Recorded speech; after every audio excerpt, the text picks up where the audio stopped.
Greetings from the right coast. This is Mad Shad. What are we going to talk about today? You guys can see me. I'm working here.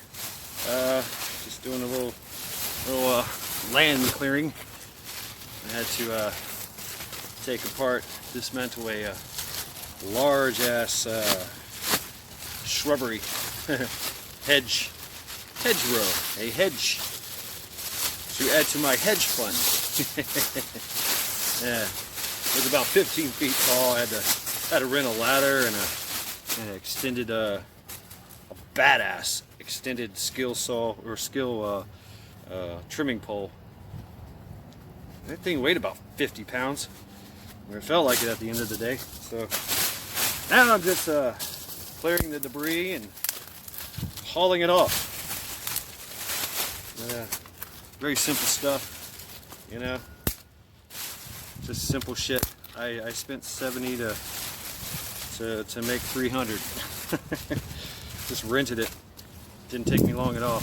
As opposed to, you know, doing it by hand and all kinds of craziness. That would have took me forever. But anyway, it's money, right? Yeah, it's money. So, cancel culture. Canceling the culture. The culture is trying to cancel us, isn't it? And well, you know, we spend most of our time working.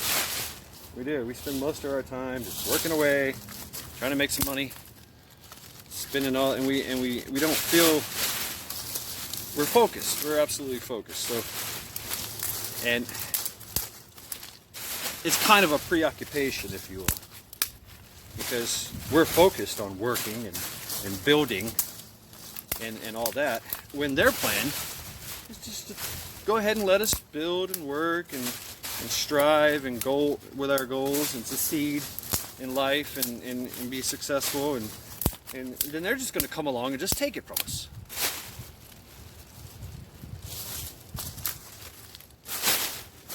They're just going to take it from us. They're going to take our voice. That's what they're trying right now. They're going for the 1A. They're going for the 2A. You see, it's a war of attrition. You see this. And then they gaslight. You know, that's how they work. Because they can't. You got to weaken the enemy down first if they're strong. And we are strong, aren't we? Very strong. So you got to weaken them. War of attrition. Because if they know that, they're scared of us. With good reason. Very good reason. We work. We strive. We get shit done. Boots on the ground. While their heads are in the clouds. They're not really working. They're working against us. All those little protesters, and they were paid. They were paid to quit their jobs. They were funded and paid to go and protest and riot and create this crazy dystopian world of racism and I don't even know, gentrification and what the hell? Upside down bizarro world is what I call it. But make no mistake, it's happened before. The brown shirts. Now the brown shirts, they're a little different. They were not your spaghetti armed soy boy. They were actually big meaty boys. They were actually mostly homosexual. But it was a big movement in Germany before Mr. Square Mustache came into power. It was a lot like ours, a lot like what we're seeing. We're kind of behind the times here with the whole gay thing and homosexual thing. It was quite customary to see men kissing and holding hands, and there were resorts and all male clubs, and they were all about it. And then, you know, Mr. Struggle, Mein Kampf, Mr. Struggle came along and used them to his advantage. He did. He said, hey, brown shirts, you know, you're being oppressed because of the Juden. And we need your help in squashing this. And you know, the Jewish community at the time, they were a lot like us. They were very conservative. They were shop owners. They were business people. They were growing off, you know, through thousands of years of oppression and being conquered. They learned a few things. They learned a thing or two. I mean, they faced it all. They faced the starvation. They faced the war and the strife and the slavery. They faced it all. They weren't going to have that. So they knew better. All right. Well, we're gonna work. We're gonna prep. They had gardens. They did what they had to do to survive, and then they thrived. So the whole socialist movement came to being, and the brown shirts, which were there, they were, you know, like I said, they were very, very forward-thinking, if you will, and very pro-male, if you will. They got together and they issued they started doing what we see with the Inquifas, and they took it to another level. So, you know, they did beatings and murders and lots of vandalism, and it slowly but surely, not only the Juden, but anyone that was not a nationalist, not a German, and then of course they went even farther. You got to be of Aryan descent. Masses, the super race. You know, I don't know about all that. Even I know a little bit about. Obviously, I know a little bit about the history of the Norse. They weren't all just Norse. Okay, they wasn't all just blonde-headed, blue-eyed monsters walking the earth. No, they were a mixture. They too were a mixture. There was brown, there was green eyes, blue eyes, red eyes, green eyes, brown hair. I mean, and the majority of Vikings were malnourished. So the average height was about 6 foot or shorter. Average weight under 200 pounds. Now there were exceptions to the rule, and those guys were professional warriors. You know, they were the big guys. They were, you know what happens on a farm? You eat good and you work out. You work hard, and guess what that does? That makes big men. So, and if they're successful, they become big. So, you know, yeah, that's where that comes from. But anyway, I digress. Guess what happened to the brown shirts after the whole fascist thing took into play? The homosexual brown shirts that were trying to change the world as they issued in fascism and nationalism. Well, they got rounded up and shot in the head, in the face, in the chest repeatedly. They're like, well, we don't need you anymore. You're no longer needed, and we're afraid of you because you're big and strong and you're powerful. So that's how these people work, man. They know. And then of course the very conservative and successful people that were rounded up and sent to concentration camps. Well, we know what happened to them. This didn't end well. It took the whole world to band together in the United States. The United States didn't want to get into the war. It took the whole world to come together and say, all right, let's we got to fight this, because you know they started taking over other countries. Sound familiar? But they did it by force. They did it by overwhelming force and you know. And a lot of people,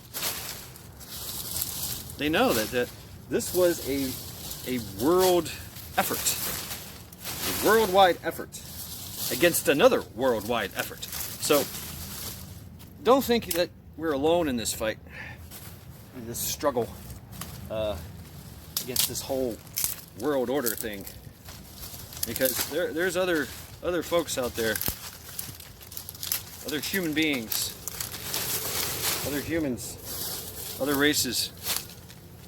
I don't like to look at race. My race is a human race. What's yours? So, you know, but that's how it is, and it took the whole world to band together to fight it, and fight we did, but it didn't die, did it? Didn't die. So it's rose its ugly head again. Ta-da! Gaslighting and trying to take over the world. All these Dr. Evils with their world domination. But it's crazy. Crazy. Sometimes it's necessary to prune the hedges. Sometimes we get a little unruly. And time to get in there and roll up your sleeves, get to work. Cut them back so they can grow properly. And of course they look aesthetic. You know, people are always like, well, you know. They grew these hedges so that they could have privacy. And that's good. Everybody likes privacy, you know, especially in a neighborhood where your neighbors are right upon you. And hedges, fences make for good neighbors. But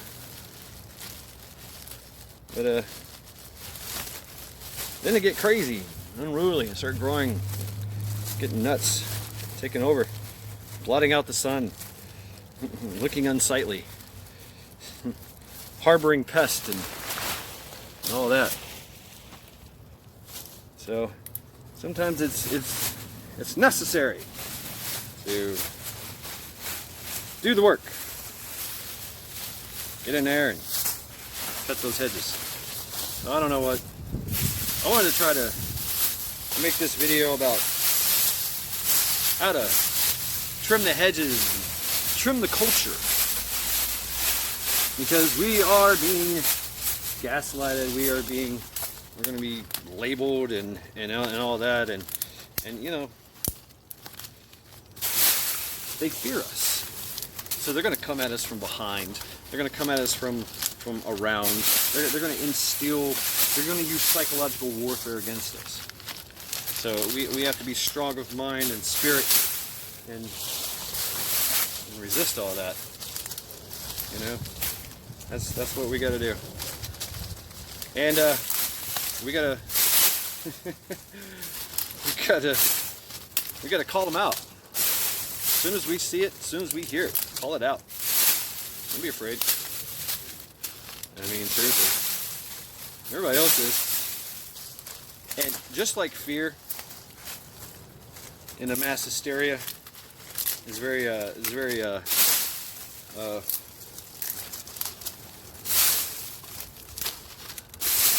just like fear and mass hysteria is very catchy.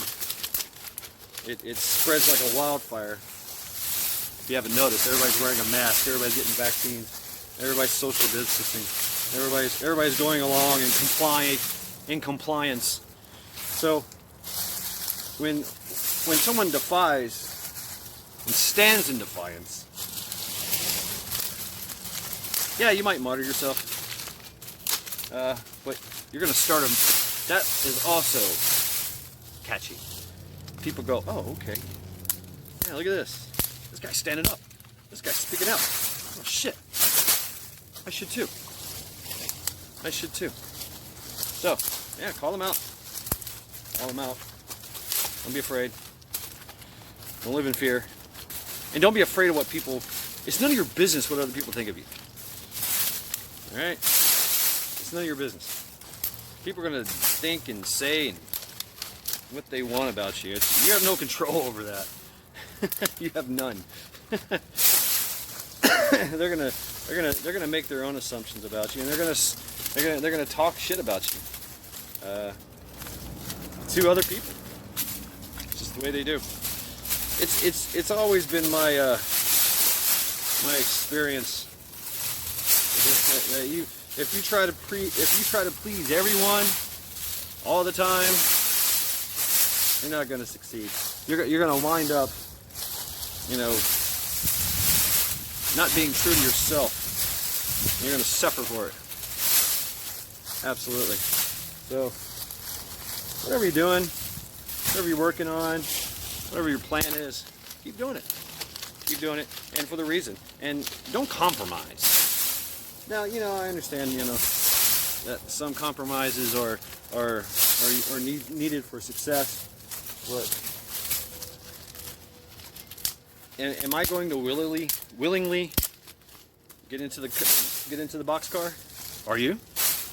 Hell no. It's not going to be okay.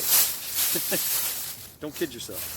So, like I said before, you're in the kill zone, in an ambush position, situation. Your only course of action, the safest course of action, go head on into the fray, into the firefight. Meet it head on. We're Americans, damn it. What the fuck are we doing? Like a bunch of little soy boys and admin pogues up in our government dictate what we can say and think and feel and do. And seriously, really? No, I don't think so. I don't think so. Time to trim the hedges. And unfortunately, because we tried it, if we ignore it, it won't go away. We tried all that. We tried to be nice about it. You see what's happening. They have the power, and you know what? They're going to use that to their advantage. Okay? You have the advantage. It's time to press forward. That's what they do. They know this, but they're still extra cautious, aren't they? Surreptitious, because they know if they know that there's some kind of red line. They kind of know where it is. You know, HR 127. Have you seen that?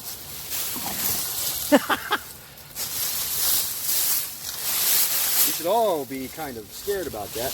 Kind of leery about that, because it's basically a gun grab. Really, sure is. We don't know if it's going to pass or not. I mean, but why wouldn't it? Why wouldn't they get to that point? They already proven that they can do what they want with the election, with voters and all that. They've already proved that they can make their own reality. So even us that know what reality is, they put us in shock at how freaking outrageous it is. Absolutely. So, time for us to get to work, man. Trim these hedges. Trim the hedgerows. Cancel them. Cancel. You got time for that shit? You know what I'm saying? Ain't nobody got time for that. That chick. She's right. Ain't nobody got time for that. Here we are. So it's time for us to step up and cancel them. Do not comply. No compliance. Compliance is not needed, and their approval is not needed. You know? I don't need your fucking approval. Do what I want. They do what they can. But we all know what's coming. We all know what's coming. It's already there. It's at our doorstep. Already there. So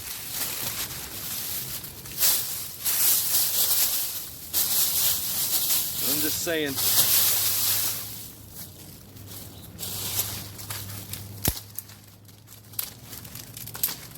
I don't even know. My last two videos, which I don't even know if they'll show up.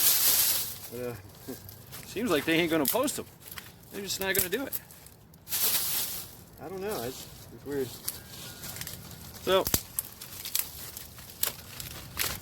recourse on that. You know, it might be time to promote our own free speech channels, promote our own things. And yeah, I'm doing this on an actual platform, and I get it. They have the right to censor me because this is a private thing, and you know, just like the Facebook and the Twitter and all that. It's okay. They can do what they want. And I agree that we shouldn't have to call my voice, change things to say, you know, so I don't get, you know, go into like a speaking in code, so to speak. Yeah. Sometimes a good old-fashioned "fuck you" works quite well. So, I'm almost done with this job. 4 or 5 bags. Oh yeah. So, yeah, I got one little small little thing to load up, and that's it. I'm done. Anyway, things to think about. Shit. It's time to trim the hedges, y'all. Mad Shad, signing out.